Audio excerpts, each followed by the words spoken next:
கிரன்ச்சியான கேல் பொரியல் எப்படி பண்ணுறதுன்னு பார்க்கலாம். கேல் பொரியல் எப்படி பண்ணுறதுன்னு பார்க்கலாம். அதுக்கு கேல் இந்த ஒரு பேக்கெட் இருக்கும். அதை ஃபுல்லாக கட் பண்ணி வச்சுருக்கேன் 6 பேருக்கு சமைக்கிறதுக்கு. அதை கொஞ்சம் சின்ன சின்னதாக கட் பண்ணி வச்சுருக்கேன். அந்த ஸ்டெம்ஸ்லாம் கொஞ்சம் குட்டி குட்டியாக கட் பண்ணிடணும். இந்த மாதிரி பெருசு பெருசாக இருக்காமல் சின்ன சின்னதாக கட் பண்ணிக்கோங்க. ப்ளஸ் பூண்டு, காஞ்ச மிளகாய் விதெல்லாம் எடுத்து வச்சுருக்கேன். அப்புறம் வெங்காயம். ஸோ இதுக்கு துருவின தேங்காயும் கொஞ்சம் வேணும்.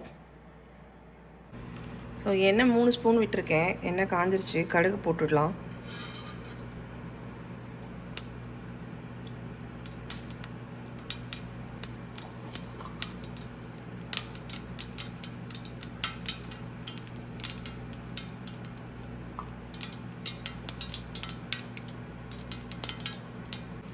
ஸோ அப்போ ஜீரகம் கொஞ்சம் போட்டுக்கலாம்.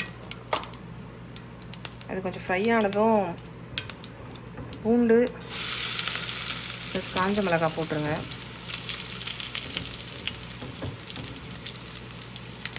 இந்த பூண்டு கொஞ்சம் இடித்து வச்சுக்கணும். நீங்கள் இடித்து வச்ச பூண்டு தான் போடணும்.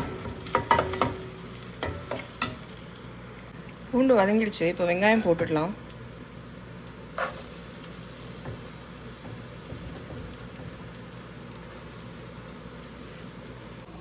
ஸோ வெங்காயம் வதங்கிடுச்சு. இப்போ அந்த கேல் போட்டுடலாம்.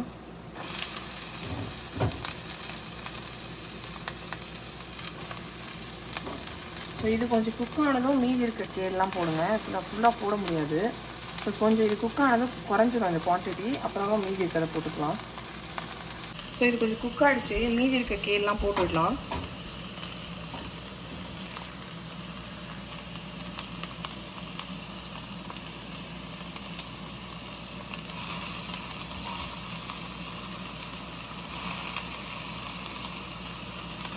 ஸோ இதெல்லாம் எல்லாம் குக் ஆனதுக்கப்புறம் கடைசியாக சால்ட் போடணும். இறக்கிறதுக்கு முன்னாடி சால்ட்டை கொஞ்சம் போட்டு குக் பண்ணிங்கன்னா கீரையில் அதில் இருக்க தண்ணிலாம் வெள்ளம் வந்துடும்.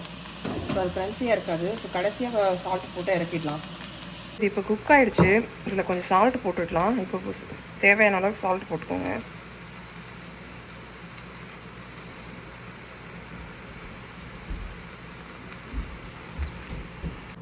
நான் ஸ்டவ் ஆஃப் பண்ணிட்டேன். குக் ஆகிடுச்சு. இப்போ அந்த தேங்காய்லாம் போட்டுடலாம். தேங்காய் போட்டு மிக்ஸ் பண்ணி வச்சுருங்க. அவ்வளோதான். ஸோ பொரியல் ரெடி ஆகிடுச்சு. கேல் பொரியல். இதில் நீங்கள் தேங்காய் போடலன்னா வேர்க்கடலையும் கொஞ்சம் நல்லா கோர்ஸாக அரைச்சிட்டு அதையும் போட்டுக்கலாம். தேங்காய்க்கு பதிலாக அதை போட்டுக்கலாம். தேங்க்ஸ் ஃபார் வாட்சிங். Please like and subscribe.